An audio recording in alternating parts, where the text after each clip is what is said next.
So the devotee is asking a question. Have you read anything? Have you heard anything? Because I've heard that Radharani, that Giriraj Baba is also came out of the heart of Radharani. I've seen this myself also in some books of Parikama.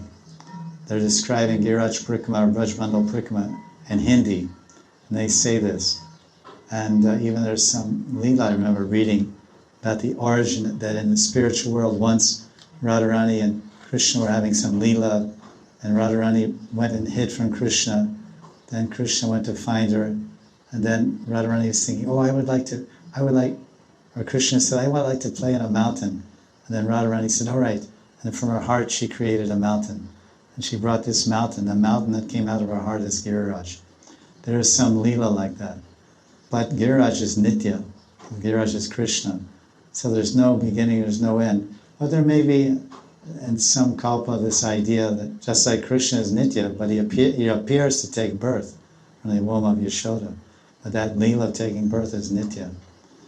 But as far as so this Leela, I've read it and I've heard it myself, that as people ask, what is the origin of Giriraj? And there are books about Govardhan. You'll see this written also in English. Oh, Giriraj manifested from the heart of Radharani. And this may be where that question is coming from.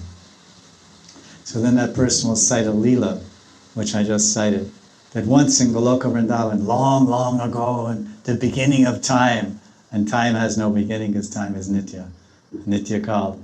And there's no beginning to Krishna, there's no beginning to the spiritual world. But at any rate, so it comes from some obscure book which I can't cite. But our standard of reference, there's so many wonderful stories from Brijvasi Vichar, and many stories from Brijvasi Vichar are actually contained in the Goswami books. And many great shlokas spoken by Brijvasi sadhus are contained in the shlokas of the Goswami books. When you read Radhakrishna Ganadesh Deepika or other books by Rupa Goswami and other Goswamis, they say that the stories I've collected, the facts and figures I collected in this book, Radhakrishna Ganadesh Deepika, about the names of Radharani's relatives and what she likes and her favorite dog, and Krishna has two pet dogs. Krishna has two pet dogs, and one dog is named Vyagra and the other is Brahmaraka. So where is that? That was some Nandagram granddaddy sat down with Rupa Goswami. He said, do you know that my father told me, and my grandfather told me, Krishna had two dogs, because as you know today, dogs are so popular in Braj Mandal. They move in and out of people's houses like a family member. They sit there, they take the roti with the family. When they make rotis for the family, they make 2 extra for the dog. And they throw it on the street, and dog's out there. And then they make 2 for the monkeys, and they throw on the roof for the monkeys. They feed everyone. So, written in his book, Rupa Goswami Pad, he's writing that Krishna in the spiritual world has 2 pet dogs. They don't live in the house. They don't ride in the front seat of the car. And they don't sit on the couch and watch TV. And the master doesn't take them for a walk in the park and scoop for the poop. They just sit outside the boundary wall and they bark and run around like dogs do. So Rupa Goswami is saying that many of the facts I've collected in this book I have received from, it says right in the first few verses in Sanskrit, I collected from the Agamas, from the Puranas, from Lok Shastra Adi Vichara, Lok Shastra Adi, the Loka Shastra, just what the people, the traditional statements, what we call in English the folklore, the traditional stories and names passed down for hundreds and hundreds of years from one Brijvasi to another, all the way down to Rupa Goswami and Jiva and others. So this is acceptable. So even they will accept different stories we can't find any Puranic, you can't find any evidence from Agamas or Puranas or Upanishads. But they by their discretion, because they're Nitya Siddha Parishads of Krishna, and by their intuition and by their great spiritual exaltation, they can understand that this is Siddhanta, this is not Apasiddhanta, and this is not Rasabhas, so it meets the parameters of acceptability. So they accepted these different statements, and considered that it's possible and feasible, and then therefore they wrote it in Sanskrit in their books. So whatever the Goswamis wrote, whatever Vishwanath wrote, whatever Narottam Das Thakur wrote, and Baladev Vidyabhushan, we accept these as the Supreme Court, the final authority, as the ultimate praman. So in their writings, which do include a lot of other things, as I mentioned, we don't find the story about Giriraj has come from the heart of Radharani.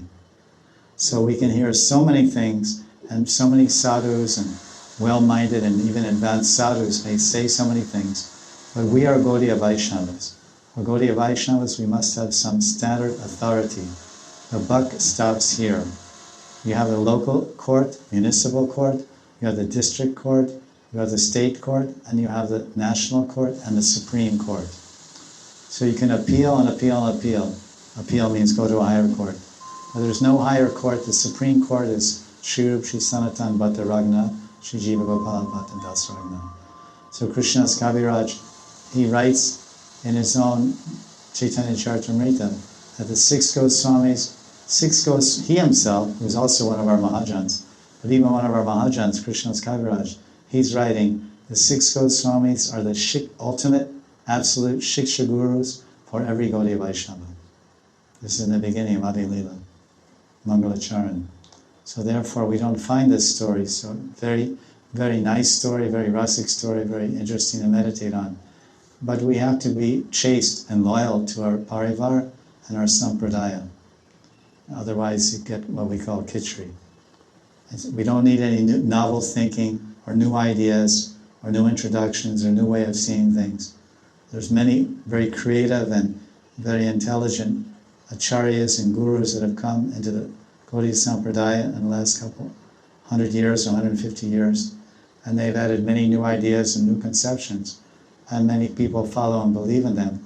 But these ideas and conceptions are not found in the Goswami books, or in Vishwanath or Baladev or Krishna's Kaviraj's books. So many Vaishnavas do not accept them because they don't find that they're authentic by the basis of this rule of discrimination. So everyone will have a standard. It's called the laws. You go to your country, and I follow the laws of India. When I go to Russia, I may go to jail because in India we drive our car on one side of the road, and in Russia you drive your car on the other side of the road. And the police, I drive down the road and I get an accident. Policeman says, "What did you do, you stupid driver?" No, I'm driving on the right side. This is the wrong side. No, this is the right side. The right side for you in India, but not the wrong side for us in America. So the rules vary from place to place. So you have to follow the standard rules and etiquette, maryada again, and then the siddhanta and tattva of the group you're in. That's why you see even among Vaishnavas, there's Vishishta Dvaita, then Dvaita Dvaita, and Achintya Veda, Veda Tattva.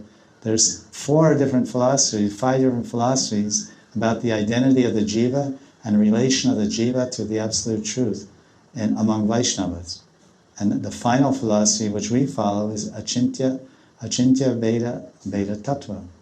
This is Chaitanya Mahaprabhu's philosophy, which is different from Madhvacharya, and different from Ramanujacharya, and different from Nimbarka, and different from Vishnu Swami.